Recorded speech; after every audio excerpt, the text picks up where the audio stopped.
Well, Evans Head is only 30 minutes from Coraki, and Glenn has found an aviation museum. Yeah, found the Aviation Museum on Always. the site of the World War II RAAF station. There was a bombing and gunnery school. There was a fair bit here back in the day. That's why we're here, to look at the best preserved F-111 in Australia. That's what they reckon. So the F-111's pretty unique. There's not many around. Evans Head Aviation Museum. A little bit of history to start with. November 19, 1963, Athol Townley, who was Australia's Defence Minister, met with Robert McNamara, his counterpart, his American counterpart, and also John F. Kennedy, where Australia committed to buying 24 F-111Cs off the plan. These were paper aeroplanes. A8147 behind me is number 23 of that original order of 24. The original cost was scheduled at $100 million, and we were to take possession of the aircraft in mid-1968. A number of different things, different ideas on it that was never put together in an aircraft before. First of all, behind this black radome, the black nose cone behind me, is the TFR, terrain following radar. It also put the pilot and the navigator side by side in a fully ejectable cockpit. It also the first aircraft to use variable geometry wings, which allowed the wings to move from where we see them now, 76 degrees, right through to 16 degrees in flight.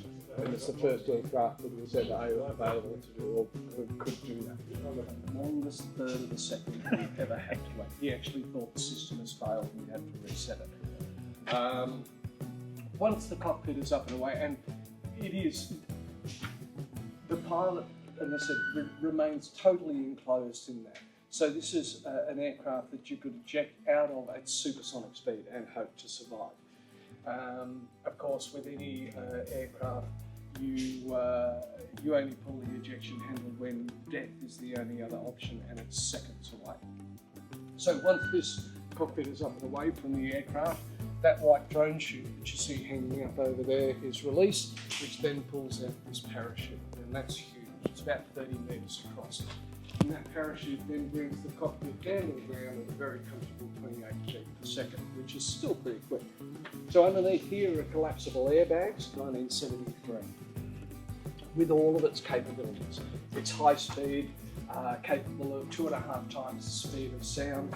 We're talking close to 3,000 kilometres an hour. This is mid to high level altitude. Mid is 30,000 feet, high level is getting up towards 70,000 feet, 22 kilometres straight up. With all its advancement, it was still a dumb bomber.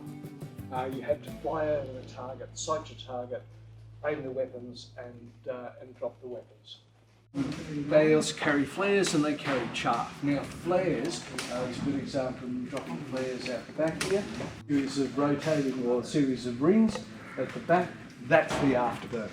So the exhaust gases from the jet engine fill up the exhaust chamber here. It's then raw fuel is then squirted up underneath the aircraft. They're aimed exactly the same way, dropped, and try to get them as close to the target that they can. I was actually told by the RSO, and the target's quite large, about as big as the MiG. Just looking down the air intake for the F-111. Vortex generators, and the shock cone, and the fence that they've got here.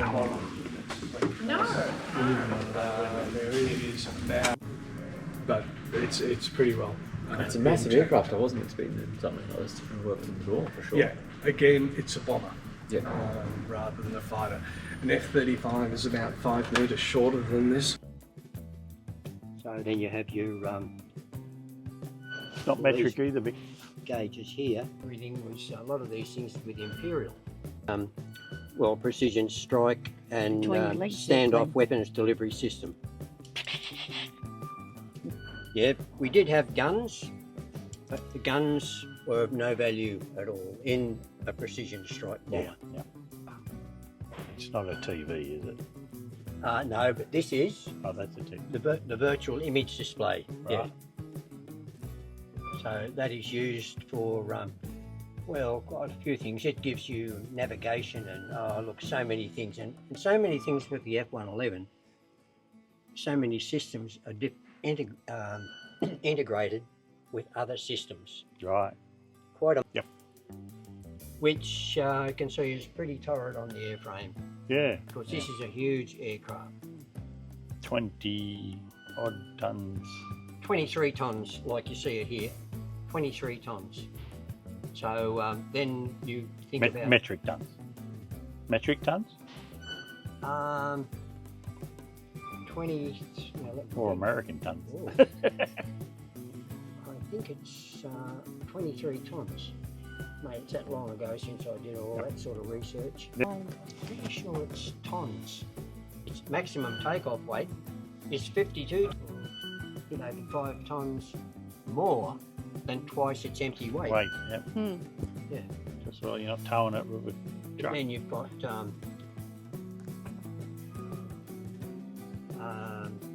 maximum speed is Mach 2.5. So that equates to at 50,000 feet or more, with the wings in that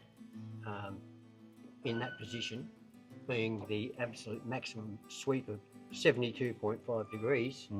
See, the wings will sweep through 56.5 degrees, sweep right up to 16 degrees, where they must be for takeoff and landing, to create the maximum amount of lift you can get.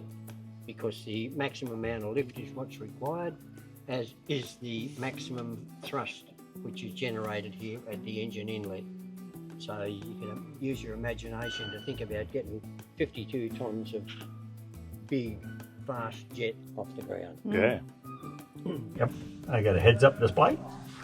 Yes, that's called the lead computing optical sight. Right. It is in fact similar to a heads-up display. You can see, not very good. You can see the image of the camera, the phone. Oh, it's a bit dark and dull. It could be a bit dark. Yeah. So yeah, that's very important. It's integrated with a lot of other of the aircraft systems, and it gives very, very important information to the pilot for launching of air-to-air missiles. Right. And then it can be changed to, it can give lots of important information for air to ground, air to surface bombs and missiles as well. Okay. Yeah. And this is the pilot seat, and that's the navigator seat. Yes. Yep. Yes. So where you are now He's got the... is pilot seat. So we have the primary flying instruments here. We have two banks of gauges here, this being simply the left engine, Yep. this being the right engine. Okay. This and the other one over there, they are the multifunction displays, replaced in the late 1990s by the avionics upgrade program. Okay. Something I always Is that marvel what at. made them F-111Cs? Yes, Yep. F-111C. Yeah. It was the only ones that got that. Yeah. The A's and B's. So the old ones were knobs, buttons, Oh, okay. all stuff. Now it's all just buttons. Yep. You know. You can scroll through stuff. But what it always makes me think is, with the airframe engine fitters and the technicians pulling all this out, because you can imagine all the cables, everything tied up with that, everything pulled out, and then these mission multifunction displays put in their place here, and all the wiring, all the reattachments and everything. Yeah. Just amazing. And I think I've read that the US Air Force didn't use colour-coded wiring. It was all the same colour. I have heard something to that effect. Yes, It was someone who worked on, actually it was a woman who told me that, but no, I can't relate to that. Yeah, well, I not don't like know for sure. a car has, you know, all different Yeah, colour yeah. wires, but evidently, no, that's not the way we do things. You know, Oh, you got to know not a where good that idea. terminal. Not a good idea. Well, yeah, you can't plug in a cigarette lighter. Yeah. So, So that would have been. yeah, so original engine build, all this was analogue.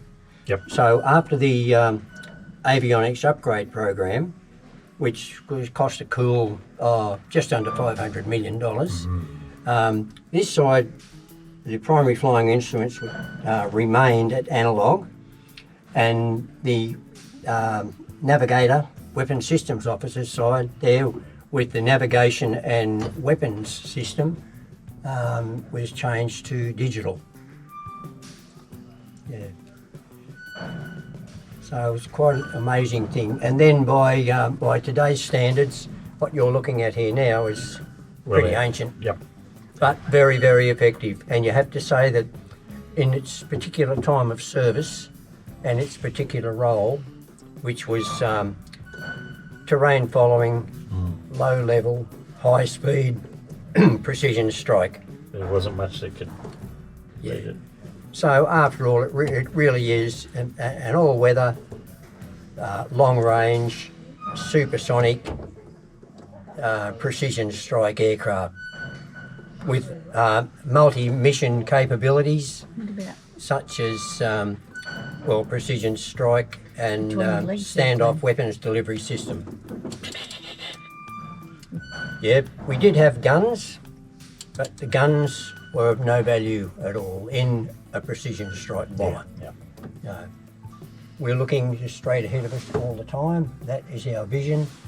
We have hardly any vision to the rear. This is the only vision we've got with these little tiny rear vision mirrors here. Yeah. People often comment they're looking in here because a lot of remarks that people say, oh, not much room in there and such. And I say, well, you're not in there for a picnic. You know. Often in combat, probably, well, for sure, you know, things could happen very quickly, and you know, making fast decisions, and like with the countermeasures receiving set for the radar homing and warning system. Oh, that's what that is. Yep. Well, signals of impending danger come from the infrared radar warning system, which is in the tail fin of the aircraft. And then you see these things to be read on this scope here. Then you make up your mind, well, probably nearly all the time in a hell of a hurry. So what do we do? Are we going to climb? Are we going to dive? Are we going to pull away? And this scope here is your terrain following radar scope, which gives you a picture of the terrain. Yeah. Now you must remain in there. Fantastic locking system, as you can see. Yeah. So I was looking at that. You remain in there until such time as you land on the water. And should you land on the water, you have flotation bags as well as self-righting bags. And you have soft cushioning, huge cushioning bags should you land on the earth. Sequence happens, and it happens very, very quickly. And by the time I stood here and went through the ejection procedure with you, the actual ejection would have happened 10 times. Now it's a matter of that, and the ejection handles move very short distance, and you've definitely got to trigger it then. Oh. Come on. There is, we dive, we pull up and away, and what we call pickle, paddle pickle. And where we go like this, we hit the red button, the weapon's going like that towards the target, and we're going away from the target. So hence the standoff weapons delivery. Yeah, right. Quite handy. Yeah. When you can heavily defended targets, usually very heavily defended, big If important you got sands targets. on your tail, yeah. Or So, trying not to have sands. We can who can give them the flick. It's very difficult to adjust from where it is. Right.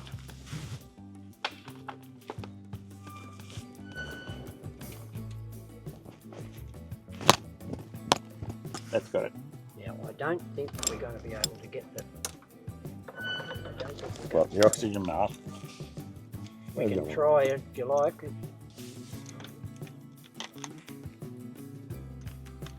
That's supposed to have specs on it. All right. Like, Got it. you'll get...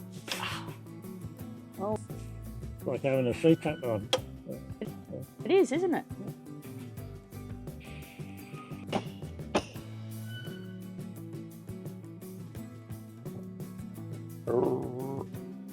Lock you in. Bye!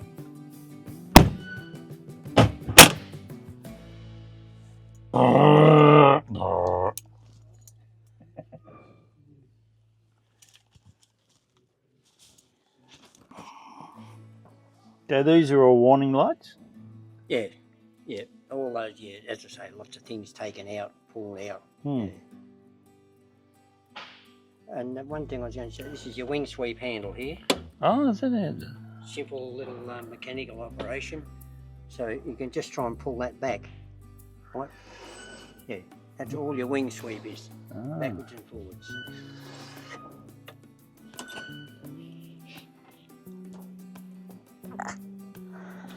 Good job. Ha! Whew.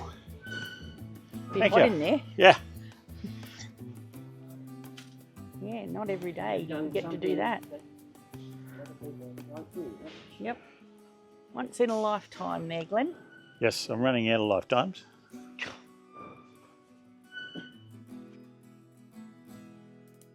This is a bit of a rarity in Australia. There's a Russian MiG-15. It's something that I don't think I've seen in any other museum. There's steps there you can go up and have a look Yeah, we inside. can have a look.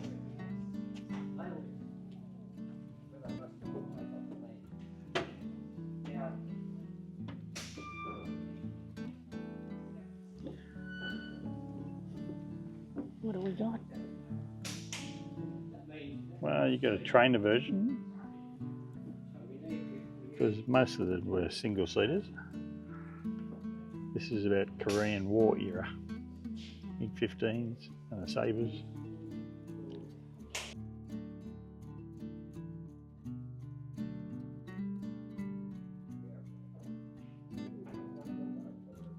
I can lay down in this one.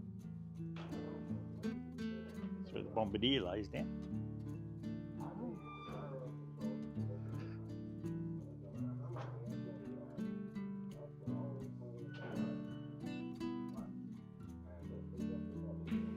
This one's a bit of a mess here. Yeah, Avro Anson. We had a fair few of them around the place in the 40s to the 50s. They Very say messy. caravan wiring is a mess. Have a go at that. Have a go at it, yeah. In 1953, this aircraft was released or struck off the register, as they say in the RAAF, and it was bought for £25, where it was stored in an open paddock until 1980. They say it's been restored. No, it was stored in a paddock. Oh, I'm gonna say that's not restored. It's also used as a playground. Yes, I can imagine that.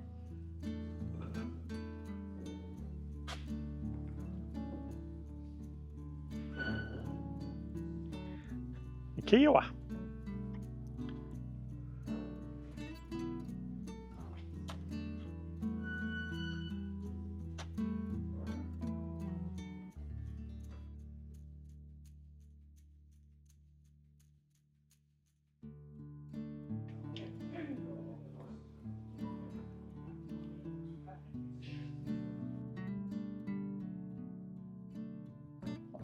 In a fairy battle, you laid inside the wing at the bomb site, so you could drop the bombs. There's a display of the Norden bomb site, and there is one down there. So There's a few of them around Australia. That's the one where they used to put the little boys in because they had to get in the little hole to shoot it out. Smaller male adults. I know, but boys used, men used to say, boys used to say they were adults back in the war, so they were boys. It's very sad.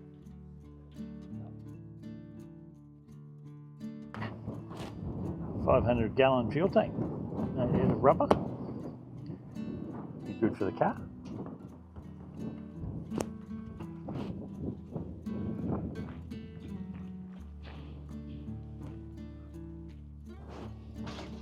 Inside a caribou.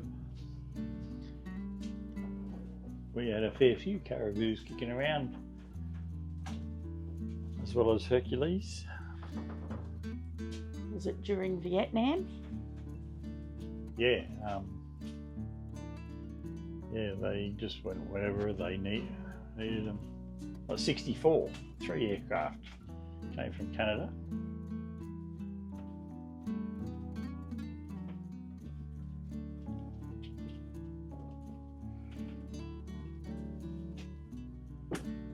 We were flying DC-3s before that.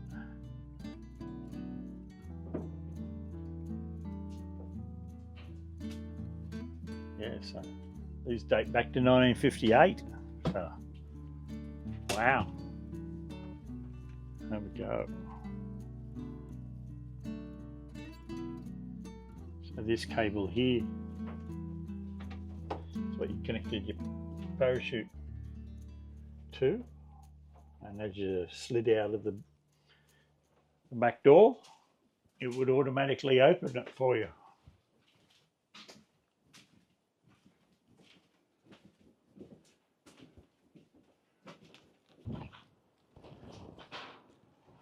So now It's we're the caribou. outside. Got some engines off an Orion over there.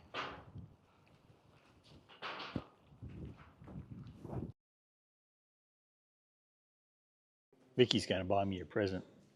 Birthday present, Glenn. Birthday present, yeah. What have you found? Yeah, I found a black cat. Just another model to put in the caravan. Yeah, that's for all it. that spare time you get. Yeah, that's